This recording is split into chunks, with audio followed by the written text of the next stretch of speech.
ক্ষমতাসীন দল সম্পৃক্ত কাউকে ইসিতে চায় না জামায়াত। স্বৈরাচার পুনর্বাসনের ষড়যন্ত্রে দলটি, অভিযোগ বিএনপির, জবাব দেওয়ার হুঁশিয়ারি।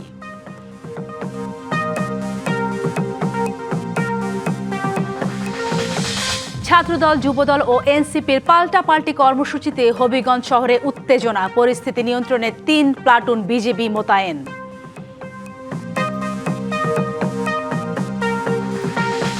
গ্যাস সংকটে বিপর্যস্ত জনজীবন, ভুগছে শিল্প খাত। প্রধানমন্ত্রীর সঙ্গে ব্যবসায়ীদের বৈঠক, সমাধানে উদ্যোগ নেওয়ার আশ্বাস।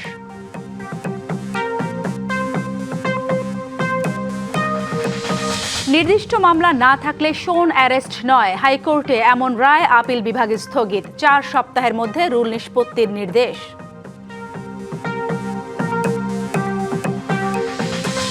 একাধিক হত্যা ও চাঁদাবাজি মামলার আসামি আলোচিত শীর্ষ সন্ত্রাসী ডেভিড ইমন যশোরে গ্রেপ্তার। চট্টগ্রাম জেলা পুলিশের কাছে হস্তান্তর।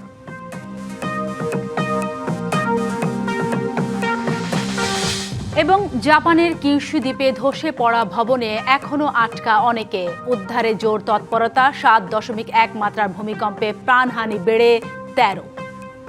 ক্ষমতাসীন দলের সঙ্গে সম্পৃক্ত ব্যক্তিদের নির্বাচন সংশ্লিষ্ট গুরুত্বপূর্ণ পদে নিয়োগ আগামী নির্বাচনের নিরপেক্ষতা নিয়ে প্রশ্ন তৈরি করবে, এমন মন্তব্য করেছেন জামায়াতে ইসলামের সেক্রেটারি জেনারেল মিয়া গোলাম পরোয়ার।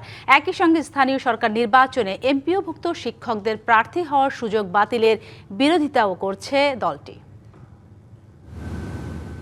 রাজধানীর আগারগাঁওয়ে নির্বাচন ভবনে বুধবার নির্বাচন কমিশনের সঙ্গে বৈঠক করে জামায়াত ইসলামীর ৬ সদস্যের প্রতিনিধি দল। এতে নেতৃত্ব দেন দলের সেক্রেটারি জেনারেল অধ্যাপক মিয়া গোলাম পরোয়ার। বৈঠক শেষে প্রেস ব্রিফিংয়ে মিয়া গোলাম পরোয়ার জানান, স্থানীয় সরকার নির্বাচনে এমপিওভুক্ত শিক্ষকদের প্রার্থী হওয়ার সুযোগ বাতিলের সিদ্ধান্তের বিরোধিতা করেছেন তারা। পাশাপাশি আওয়ামী লীগের পদধারীদের স্থানীয় নির্বাচনে অংশগ্রহণের বিষয়ে দৃষ্টি আকর্ষণ করা হয়েছে। এমপিওভুক্ত শিক্ষক যারা স্কুল, কলেজ, মাদ্রাসা, বিভিন্ন শিক্ষা প্রতিষ্ঠানে, সেই শিক্ষকরা নির্বাচনে অযোগ্য হবে। আমরা এটারও তীব্র আপত্তি জানিয়েছি। পদ পদবীধারী নিষিদ্ধ দলের কোনো ব্যক্তির নির্বাচনে অংশগ্রহণকেও অযোগ্য এবং নিষিদ্ধ করতে হবে। জামায়াতের সেক্রেটারি জেনারেল জানান, স্থানীয় সরকার নির্বাচনকে সামনে রেখে নির্বাচন কমিশনের কাছে ৯ দফা প্রস্তাব তুলে ধরেছেন তারা। বলেন, নির্বাচন কমিশনের দলীয় নিয়োগ আগামী নির্বাচনকে প্রশ্নবিদ্ধ করবে। বিভিন্ন গুরুত্বপূর্ণ পদের সুযোগকে, ক্যাপাসিটিকে, সামর্থ্যকে কাজে লাগিয়ে ২, ৫, ১০ মাস সার্ভ করে সাথে সাথে ইলেকশনে ক্যান্ডিডেট হওয়া মানেই হচ্ছে যে এই নির্বাচনকে নিরপেক্ষ হতে দেওয়া হলো না। দলীয়করণের জন্য তাকে এখানে নিয়োগটা দেওয়া হয়েছিল এবং নির্বাচন একেবারে দিব্যি এটা একটা দলীয় নির্বাচন হবে, পক্ষপাতিত্ব হবে, এটা নিরপেক্ষ হবে না, স্বচ্ছ হবে না। নির্বাচনকে অংশগ্রহণমূলক ও গ্রহণযোগ্য করতে সব পক্ষের জন্য সমান সুযোগ ও নির্বাচন ব্যবস্থায় নিরপেক্ষতা নিশ্চিত করার আহ্বান জানায় জামায়াতের প্রতিনিধি দল। স্থানীয় সরকারটাই আমাদের আজকের ইলেকশন কমিশনের ডেপুটেশনের ডেলিগেশনের উদ্দেশ্য ছিল। Hasan Al Mamun, DBC news, Dhaka.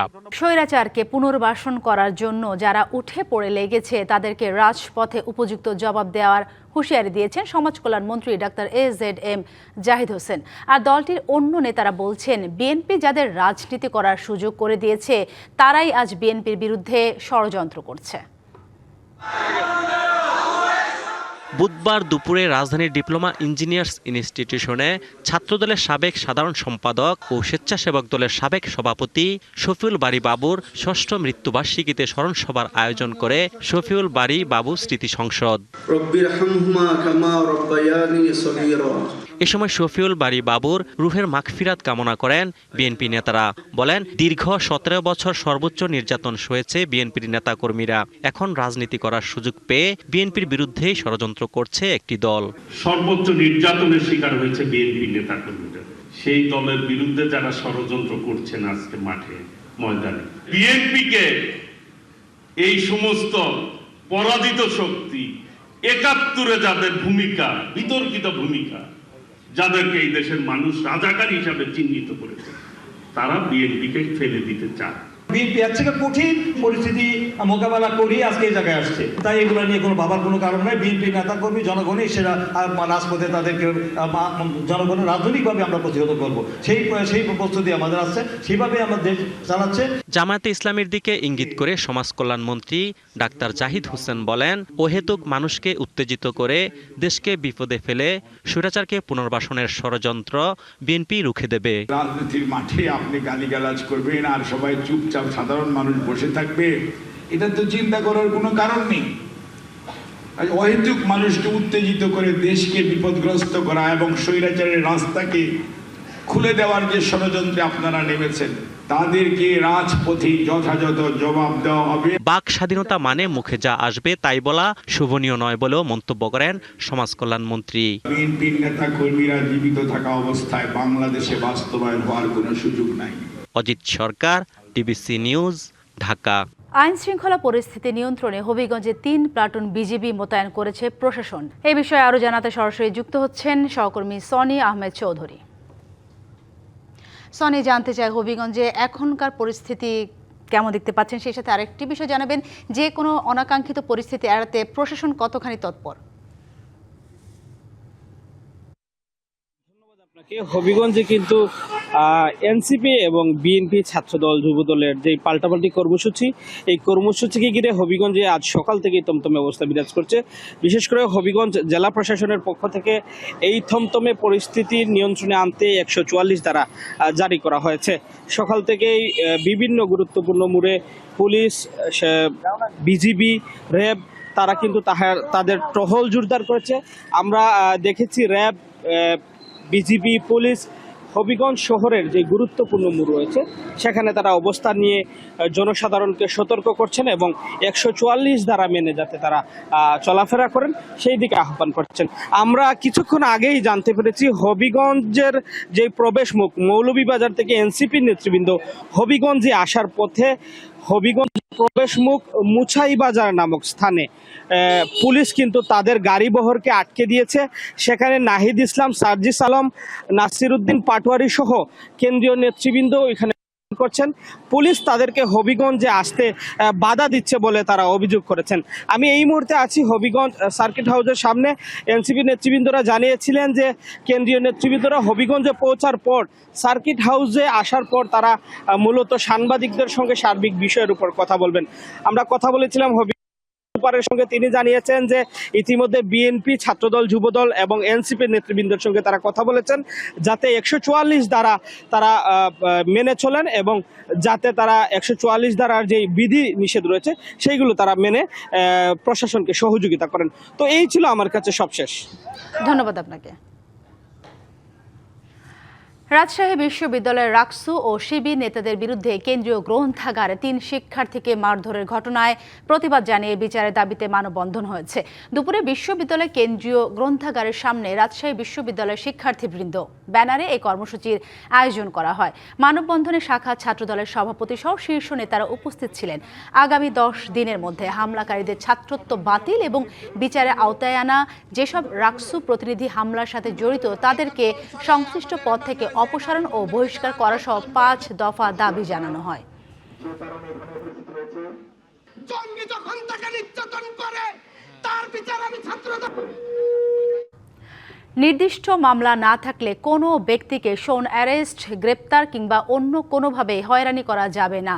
হাইকোর্টের এই আদেশ স্থগিত করেছে আপিল বিভাগ। একই সঙ্গে এ সংক্রান্ত হাইকোর্টের রুল 4 সপ্তাহের মধ্যে নিষ্পত্তির নির্দেশ দেওয়া হয়েছে। সকালে প্রধান বিচারপতি জুবায়ের রহমান চৌধুরীর নেতৃত্বাধীন আপিল বিভাগ এই আদেশ জারি করে। এ বিষয়ে attorney general barrister Ruhul Quddus Kajal বলেন, হাইকোর্টের আদেশে তদন্ত সংস্থার স্বাধীন তদন্তে বাধা সৃষ্টির আশঙ্কা ছিল।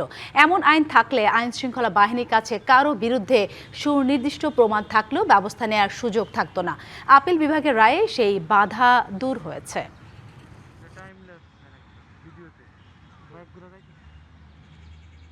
তাদেরকে কোনোভাবেই সুনির্দিষ্ট মামলা ছাড়া গ্রেপ্তার করা যাবে না। তো আমরা আদালতকে বলেছি যে আপনাদের যে নজির সর্বশেষ, আপনাদের নজিরের স্পিরিটটা হচ্ছে যে ফৌজদারি ব্যবস্থায় তদন্তকারী সংস্থা ইন্ডিপেন্ডেন্টলি কাজ করবে। পাশাপাশি এটাও দেখতে হবে কোনো একজন নাগরিক যেন কোনো কারণে হয়রানির শিকার না হয়। গ্যাস সংকটে বিপর্যস্ত জনজীবন, নানা সমস্যার সম্মুখীন রাজধানীবাসী। চাপ বাড়ছে ফিলিং স্টেশনের সাথে বাসা বাড়িতেও। এ ব্যাপারে আরও জানাতে মগবাজার এলাকা থেকে যুক্ত হচ্ছেন সহকর্মী সানি আহমেদ। সানি, আপনি এই মুহূর্তে মগবাজার এলাকায় আছেন, আপনার কাছে জানতে চাই এই যে ফিলিং স্টেশনগুলোতে এবং বাসা বাড়িতে গ্যাস সংকটে যে ভোগান্তি সৃষ্টি হচ্ছে সেই চিত্র আমাদের সামনে তুলে ধরবেন। সেই সাথে জানাবেন এই সংকট সমাধানে সরকারের পক্ষ থেকে কোনো আশাবাদ ব্যক্ত করা হয়েছে কিনা।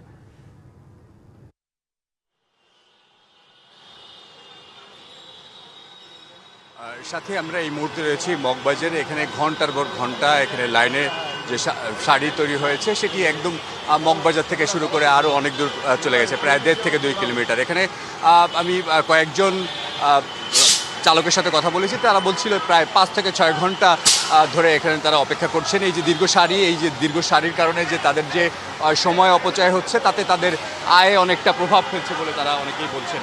একই সাথে আপনাকে দ্বিতীয় যে প্রশ্নটা করেছিলেন যে সরকারি তরফ থেকে কিছু জানানো হয়েছে কিনা, সেই বিষয়ে যদি বলতে যাই, গত পরশুদিন খনিজ সম্পদ বিভাগ আমাদেরকে মৌখিকভাবে জানিয়েছিলেন যে কক্সবাজারের মহেশখালীর যে ভাসমান যে টার্মিনাল রয়েছে সেই টার্মিনালের যে ত্রুটি দেখা দিয়েছে সেই ত্রুটি সারতে আরও সপ্তাহ 2 সময় লাগার কথা বলা হয়েছিল।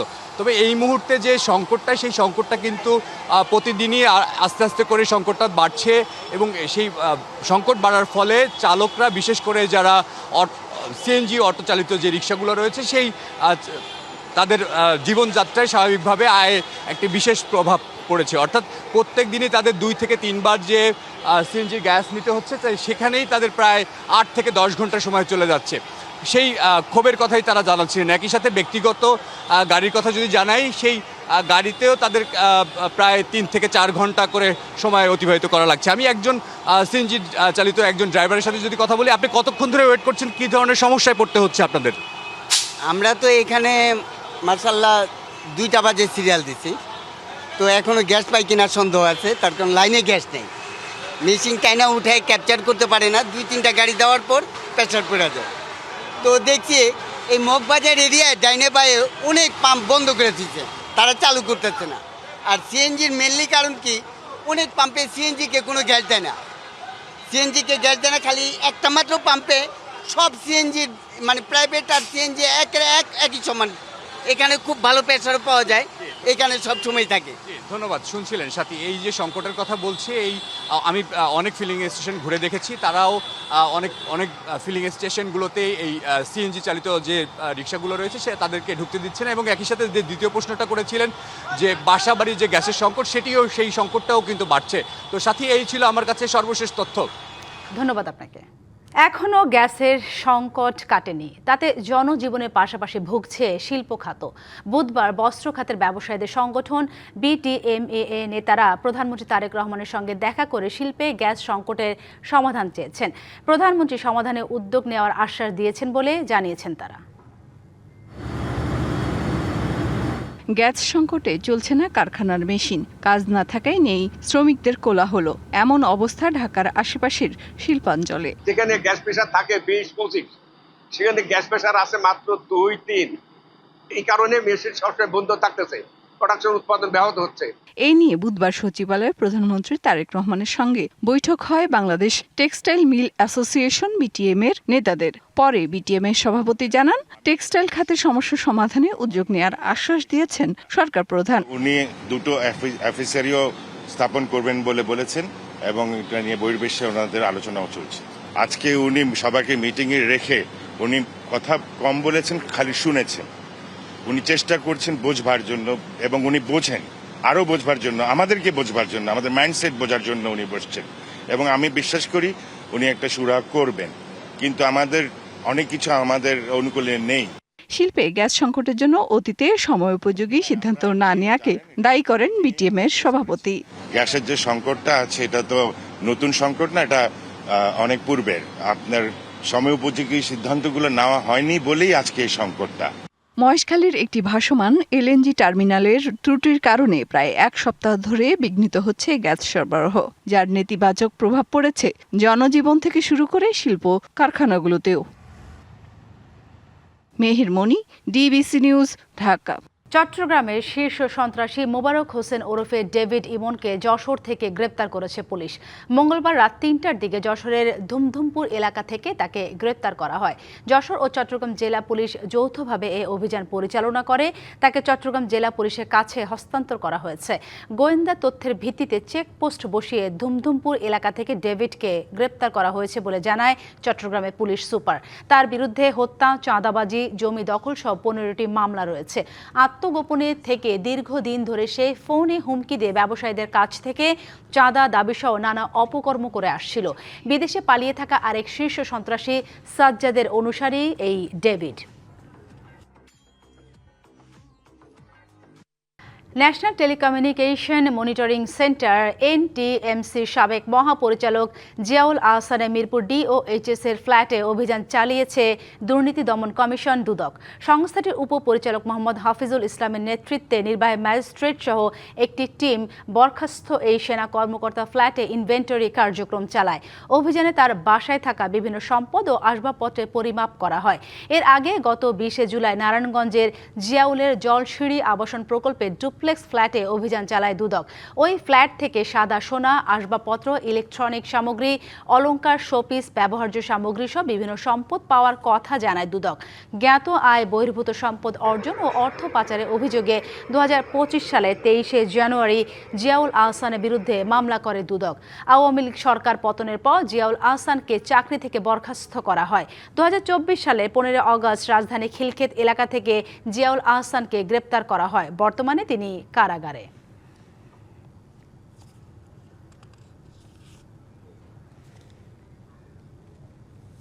রাজধানী মোহাম্মদপুরে চাঁদাবাজি, মাদক কারবার, কিশোর গ্যাং নিয়ন্ত্রণ, বিএনপি নেতা হত্যা সহ বিভিন্ন অপরাধে জড়িত অভিযোগে আলোচিত মনোয়ার হাসান জীবন ওরফে লেদু হাসানকে গ্রেপ্তার করেছে র্যাব।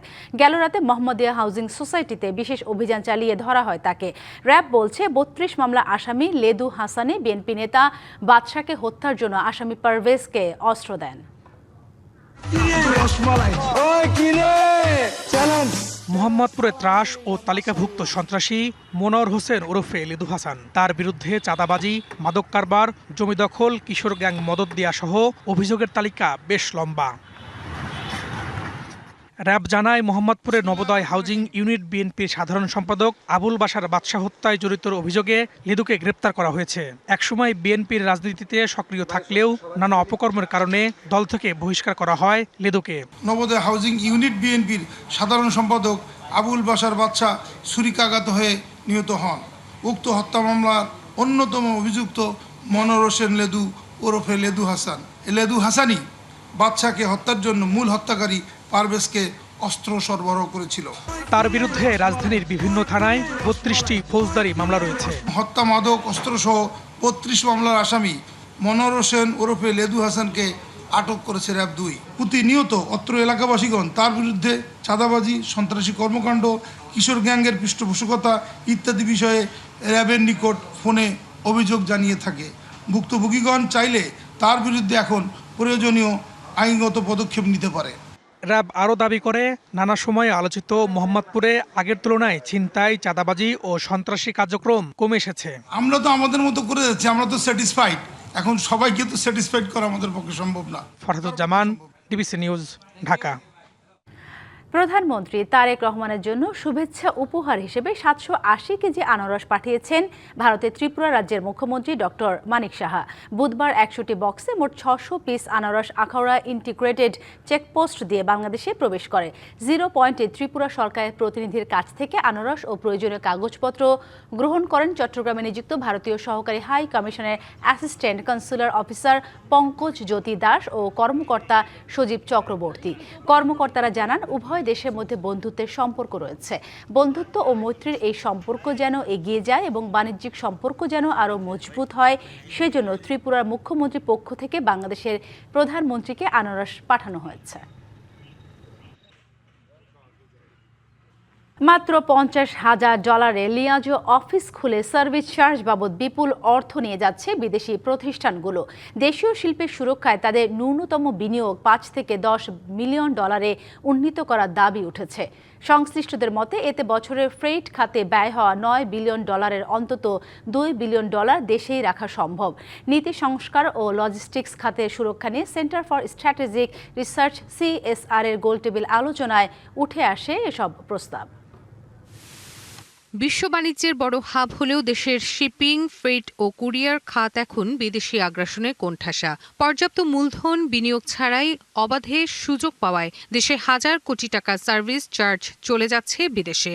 এর ফলে স্থানীয় উদ্যোক্তারা মূলধন আটকে লোকসান গুনছেন, এমনকি নীতিমালা সহজ করার পদক্ষেপেও বাড়ছে বৈষম্য। এমন বাস্তবতায় আইন সংস্কারের স্পষ্ট তাগিদ উঠে আসে সেন্টার ফর স্ট্র্যাটেজিক রিসার্চের গোলটেবিলে। বাংলাদেশি কোম্পানিকে আমার শক্তিশালী করাটা যতটুকু সাপোর্ট লাগে, অনেকে বলতে পারেন যে এটা তো এক ধরনের প্রোটেকশনিজম। আমার মনে হয় না, I don't believe in easing this restriction, and আমি মনে করি যে কিছু কিছু প্রোটেকশনিজম থাকা উচিত। আমলাতন্ত্রের হাতে যখনই এটা যায় তখন তারা সেখানে কিছু ব্যারিয়ার তৈরি করার চেষ্টা করে, যাতে আপনাকে প্রতি ধাপে ধাপে পদক্ষেপে স্টেপ বাই স্টেপ তার কাছে আপনার যেতে হয়। এই জায়গাগুলিকে ফ্যাসিলিটেট করতে হবে।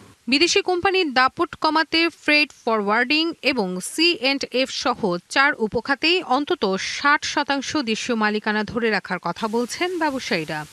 কেন আমাদের ব্যবসায়ীরা টাকা নিয়ে লন্ডনে যায় এটা আমাদের ভাবতে হবে।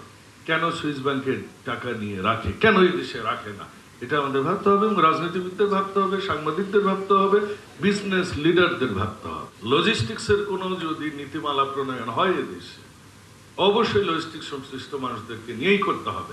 আর বিদেশি কোম্পানির দৌরাত্ম্য এবং অর্থ পাচার রুখতে $5 থেকে $10 মিলিয়ন অবকাঠামো বিনিয়োগের বাধ্যবাধকতা চান খাত সংশ্লিষ্টরা, যা দেশেই বাঁচবে অন্তত $2 বিলিয়ন।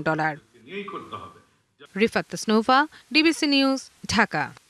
বৌদ্ধ ধর্মের প্রবর্তক গৌতম বুদ্ধের মাতৃগর্ভে প্রতিসন্ধি গ্রহণ, বুদ্ধত্ব লাভ এবং মহাপরিনির্বাণ বিজড়িত আষাঢ়ী পূর্ণিমা উদযাপন করছে বৌদ্ধ সম্প্রদায়। পার্বত্য চট্টগ্রামের বিহারগুলোতে সকাল থেকে চলছে প্রার্থনা। এ সময় দেশের সমৃদ্ধি ও বিশ্ব শান্তি কামনায় সমবেত প্রার্থনা করেন ভক্তরা। বৌদ্ধ ধর্মের অনুসারীদের অন্যতম উৎসব আষাঢ়ী পূর্ণিমার রং লেগেছে পার্বত্য চট্টগ্রামের বিহারগুলোতে। পুণ্য লাভের আশায় সমবেত ভক্তরা। রাঙামাটির ঐতিহ্যবাহী ধর্মীয় প্রতিষ্ঠান রাজবন বিহারে সকাল থেকেই চলে চিবরদান, গুরুভক্তি, সংঘদান, প্রদীপ জ্বালিয়ে বৌদ্ধের চরণে শ্রদ্ধা নিবেদন সহ নানা ধর্মীয় আচার অনুষ্ঠান। পুণ্যার্থীদের উদ্দেশ্যে পঞ্চশীল প্রদান করেন রাজবন বিহারের আবাসিক প্রধান প্রজ্ঞালঙ্কার মহাস্থবির। ভক্তের পদচারণায় মুখরিত বান্দরবানের বৌদ্ধবিহারগুলোও বিভিন্ন ধর্মীয় আচার অনুষ্ঠানের মধ্য দিয়ে চলছে উৎসব উদযাপন। ধর্মীয় দেশনা ও শীল প্রদান করেন বিহারের প্রধানরা। আষাঢ়ী পূর্ণিমা তথা ধর্মচক্র প্রবর্তন দিবস। আজকে এই পবিত্রময় তিথিতে আমরা সকাল থেকে যে পুণ্যকর্ম সম্পাদন করেছি, শীল গ্রহণ করেছি, এই ধানাময় পুণ্য, শীলময় পুণ্য জগতের সকল প্রাণীর প্রতি আমরা অপ্রমেয় মৈত্রীচিত্তে বিতরণ করেছি। খাগড়াছড়ির বিহারগুলোতেও প্রার্থনার পাশাপাশি চলছে বিভিন্ন অনুষ্ঠান। বান্থেদের উৎসর্গের মাধ্যমে আমরা হাজার প্রদীপ প্রজ্বলন করব। বিভিন্ন কিছু দানীয় সামগ্রী থাকবে। ইয়ংদ বুদ্ধকে আমরা চন্দনের পানি এবং গোলাপ জলের পানি দিয়ে আমরা স্নান করাবো। এই স্নান করানোর পর থেকে 3 মাসের জন্য বর্ষাবাস শুরু হবে আর কি। আষাঢ়ী পূর্ণিমা উপলক্ষে 3 মাস বর্ষাবাস করবেন বৌদ্ধ ধর্মাবলম্বীরা। এ সময় সংযম পালনের মধ্য দিয়ে ন্যায় সৎপথে চলা, বুদ্ধ জীবন স্মরণে ও পরোপকারে 3 মাস পার করবে প্রতিটি বৌদ্ধ পরিবার। লোকমান হাকিম, DBC নিউজ ডেস্ক। প্রধানমন্ত্রীর সঙ্গে দেখা করল হাসিতে মন জয় করা সেই তাহসিন। 2025 সালে রাজধানীর উত্তরা মাইলস্টোন ট্র্যাজেডিতে বড় বোনকে হারিয়েছিল সে। বুধবার বাবা নাজমুল হককে নিয়ে প্রধানমন্ত্রী তারেক রহমানের সঙ্গে সৌজন্য সাক্ষাৎ করে তাহসিন। বর্তমানে সে 7ম শ্রেণীতে পড়ছে। সাক্ষাতে প্রধানমন্ত্রী তাহসিনের পড়াশোনার খোঁজ খবর নেন। এর আগে রাজধানী আর্মি স্টেডিয়ামে গত 27 জুলাই অনুষ্ঠিত নতুন কুড়ি স্পোর্টসের সমাপনীতে একটি ছবি মুহূর্তে ছড়িয়ে পড়ে সামাজিক যোগাযোগ মাধ্যমে। স্কুল ড্রেস পরা এক কিশোরের প্রধানমন্ত্রীর দিকে বাড়িয়ে দেওয়া দুটি হাত আর চোখে মুখে উচ্ছ্বসিত হাসি স্পর্শ করে অসংখ্য মানুষের হৃদয়।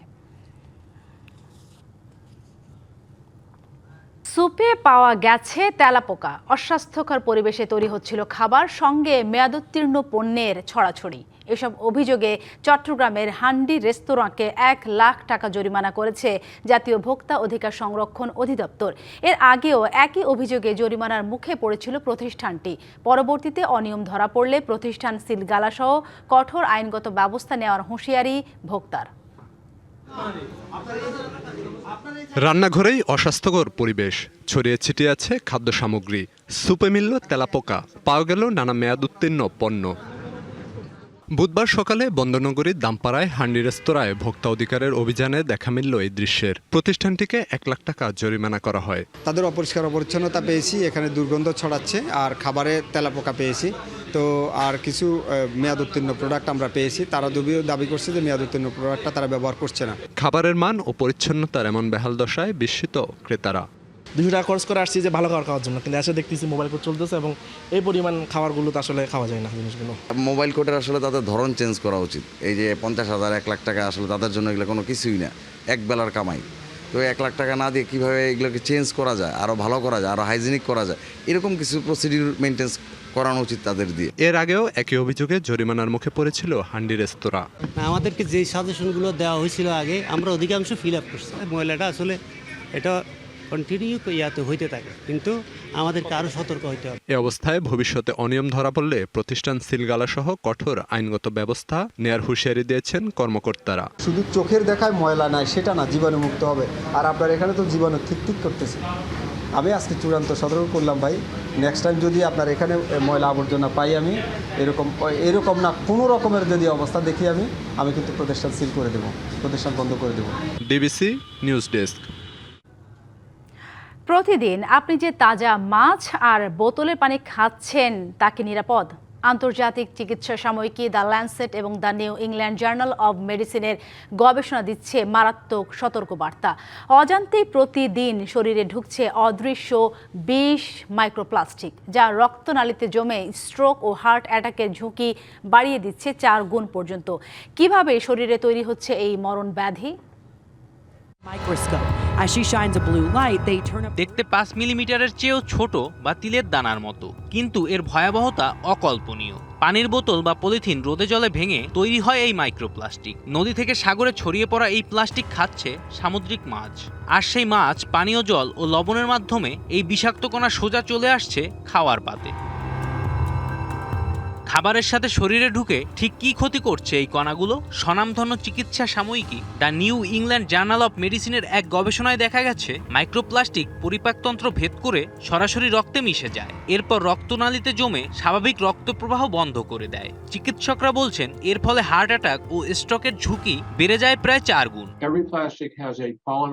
প্লাস্টিক তৈরিতে ব্যবহৃত কেমিক্যালগুলো মানবদেহে হরমোনের কাজ ব্যাহত করে। মাইক্রোপ্লাস্টিকের সাথে থাকা এসব বিষাক্ত পদার্থ সরাসরি রক্তে মিশে প্রদাহ তৈরি করছে, যা প্রজনন ক্ষমতা কমানোর পাশাপাশি দীর্ঘমেয়াদে ক্যান্সারের ঝুঁকি বহুগুণ বাড়িয়ে দিচ্ছে। শুধু খাবারই নয়, শ্বাস প্রশ্বাসের মাধ্যমে ফুসফুসে ঢুকছে এই কণাগুলো। দ্য ল্যান্সেটের তথ্য মতে বাতাসের মাধ্যমে ফুসফুসে যাওয়া এসব কণাগুলো তৈরি করছে অ্যাজমা ও ব্রঙ্কাইটিসের মতো দীর্ঘস্থায়ী শ্বাসকষ্ট। এমনকি মস্তিষ্কের সুরক্ষা বলয় ভেদ করে এই কণাগুলো স্নায়ুবিক রোগেরও কারণ হতে পারে। গবেষণায় দেখা গেছে মানুষ প্রতি সপ্তাহে গড়ে যে পরিমাণ মাইক্রোপ্লাস্টিক গ্রহণ করে তা দিয়ে একটি আস্ত প্লাস্টিকের ক্রেডিট কার্ড বানিয়ে ফেলা সম্ভব। চিকিৎসা বিজ্ঞানীরা স্পষ্ট জানিয়ে দিয়েছেন এটি আর কেবল পরিবেশের সমস্যা নয়, অস্তিত্বের সংকট। এখনই একবার ব্যবহারযোগ্য প্লাস্টিক বর্জন না করলে সামনের দিনগুলোতে চিকিৎসা বিজ্ঞানকেও বড় মাশুল গুনতে হবে। জয় রায়, ডিবিসি নিউজ ডেস্ক। পররাষ্ট্র মন্ত্রণালয়ে কথা বলছেন পররাষ্ট্রমন্ত্রী। আমরা সরাসরি চলে যাচ্ছি সেখানে। ইরিটেশন আছে, উনিও জানেন, আমিও জানি। এগুলো নিরসন করা খুবই প্রয়োজন। সেই প্রয়োজনীয়তা তো সকলেই উপলব্ধি করে। আজ বললাম যে কূটনৈতিক রীতি অনুযায়ী এটা ছিল সৌজন্য সাক্ষাৎকার। তার সঙ্গে আমাদের এবং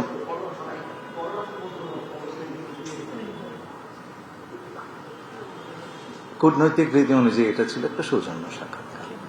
আর বিশেষ ইস্যুগুলিতে কথা বলবার সময় তো পড়েই আছে। আগামীকালকে প্রেসিডেন্ট ট্রাম্পের একজন দূত আসছেন এই অঞ্চলের দায়িত্ব, তার সাথে আসলে আমাদের কি নিয়ে আলোচনা হবে, তারা কি চাচ্ছে, কোনো মেসেজ আছে কিনা স্যার? তার সঙ্গে আমার ইতিমধ্যে ম্যানিলাতে দেখা হয়েছে, কথা হয়েছে, বৈঠক হয়েছে। আমরা এই দু দেশের সম্পর্ক রিভিউ করেছি। আপনারা জানেন তাদের সঙ্গে বাংলাদেশের, আমেরিকার সঙ্গে বাংলাদেশের সম্পর্ক বহুমাত্রিক। তারাও চাইছেন সম্পর্কটাকে আরও এগিয়ে নিতে সে বিষয়ে। আর উনি কেবল ভারতে আমেরিকার রাষ্ট্রদূত না, উনি আমেরিকান প্রেসিডেন্টের দক্ষিণ এশিয়া এবং মধ্য এশিয়ার বিষয়ক প্রতিনিধি। এবং আমরা ওনার এই তার প্রথম সফর, এবং দক্ষিণ এশিয়া যেহেতু তার পোর্টফোলিওতে পড়ে, বাংলাদেশে তার অন্তর্গত প্রথম সফর হিসেবে আমরা ধারণা করছি এটা এক্সপ্লোরেটরি সফর। উনি বাংলাদেশ সম্পর্কে বুঝতে চাইবেন, শুধু আমাদের সঙ্গে না, অন্য অনেক স্টেক হোল্ডারের সঙ্গে কথাবার্তা বলবেন। তার আমাদের রোহিঙ্গা সমস্যাটা সম্পর্কে উনি অবগত আছেন। সকল বৈদেশিক সাহায্য আমরা যা পেয়েছি রোহিঙ্গাদের জন্য আন্তর্জাতিকভাবে, এবং সকল আন্তর্জাতিক পার্টনারকে আমরা ধন্যবাদ দিচ্ছি। তার ভেতরে মার্কিন যুক্তরাষ্ট্রের সাহায্যের পরিমাণ সর্বাধিক, এবং এটা আমরা অ্যাকনোলেজ করি ধন্যবাদের সঙ্গে। উনি রোহিঙ্গা ক্যাম্পে যাবেন বলে আমরা আশা করছি। তো উনি পারস্পরিক সম্পর্কের সকল প্রধান দিক বোঝবার চেষ্টা করবেন। তার জন্য এটা এক্সপ্লোরেটরি বা উপলব্ধির সফর, এবং আমরা তার সঙ্গে আলোচনা করবো কালকে সন্ধ্যেবেলা আমার সঙ্গে হবে, এবং অন্যান্য মন্ত্রীদের সঙ্গেও তার সাক্ষাৎ হবে। এবং আমার সঙ্গে যে মিটিং হয়েছে ম্যানুয়েতে, চমৎকার মিটিং। ভারতের সম্পর্কে একটা বড় অস্বস্তির জায়গা হচ্ছে আন্তর্জাতিক ট্রাইব্যুনালে দণ্ডপ্রাপ্ত সাবেক প্রধানমন্ত্রী বঙ্গবন্ধু শেখ হাসিনা সেখানে এই প্রসঙ্গে আপনার সঙ্গে সম্প্রতি ভারতের পররাষ্ট্রমন্ত্রীর সাক্ষাৎ হয়েছে, ভারতের জাতীয় নিরাপত্তা উপদেষ্টারের সাক্ষাৎ হয়েছে। ফলে এটি তো মূলত এখন একটি রাজনৈতিক সিদ্ধান্ত। সেই বিষয়ে আমাদের অবস্থান কি, এই প্রশ্ন তুলেছেন কিনা কোনো বৈঠকে? আজকে আগে বলেছি এটা একটা সৌজন্য সাক্ষাৎ। উনি নিজেকে আমাদের কাছে উপস্থাপন করলেন সরকারিভাবে। এই প্রথম পররাষ্ট্রমন্ত্রীর কাছে তিনি দেখা করলেন। আপনাকে বললাম একটু আগে যে আমরা বিশেষ কোনো ইস্যু নিয়ে এবার কথা বলিনি। সব আমাদের মধ্যে যা বিষয়গুলো আছে আগামী দিনগুলি সব নিয়ে তো আমরা আলোচনা করব। অজিত দোভাল সাহেবের সঙ্গে আমার ম্যানিলাতে দেখা হয়নি। জয়শঙ্কর সাহেবের সঙ্গে আমার দেখা হয়েছে, এবং সাধারণভাবে উনি জানেন যে মিস্টার ত্রিবেদীর সঙ্গে আমার বৈঠক আছে, এবং আমরা দুজনেই আশা প্রকাশ করেছি যে আগামী দিনগুলিতে আমাদের সম্পর্ক বৃদ্ধির ক্ষেত্রে দুপক্ষই কাজ করবে। জাপানের কুমামোতোতে 7.1 মাত্রা ভয়াবহ ভূমিকম্পে এখন পর্যন্ত নিহত অন্তত 13 জন। এছাড়া ধসে পড়া ভবনের ধ্বংসস্তূপে এখনও আটকে আছেন অনেকে। তাদের উদ্ধারে চলছে জোর তৎপরতা। উদ্ধার কাজে যোগ দিয়েছে জাপানের সেলফ ডিফেন্স ফোর্সের হাজার হাজার সদস্য। নিহতের সংখ্যা আরও বাড়তে পারে বলে আশঙ্কা করা হচ্ছে।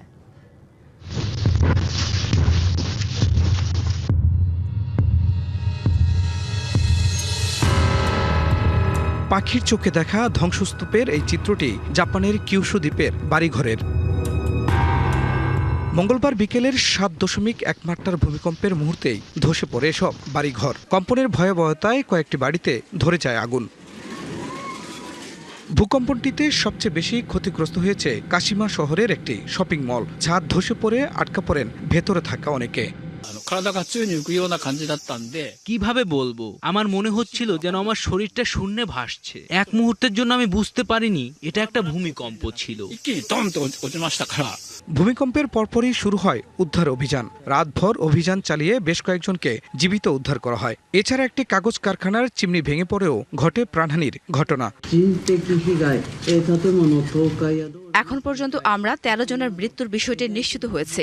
ধ্বংসস্তূপের নিচে এখনো মানুষ উদ্ধারের অপেক্ষায় আছে। প্রতিটি জীবন বাঁচাতে আমরা মাঠে আমাদের সর্বোচ্চ শক্তি ও সম্পদ কাজে লাগাচ্ছি।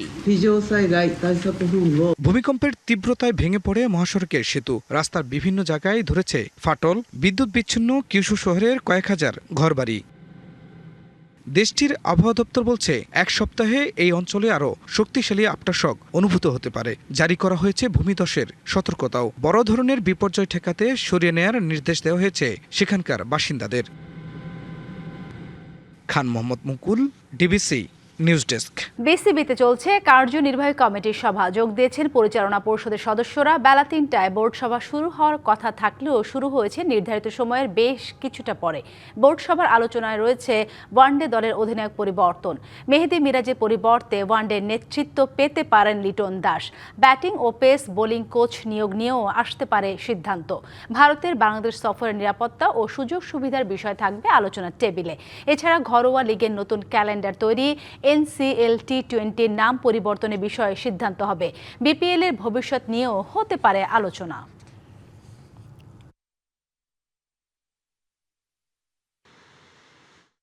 বিশ্ব ফুটবলের রাজত্বের লড়াই নাকি ব্যবসার নতুন বন্দোবস্ত?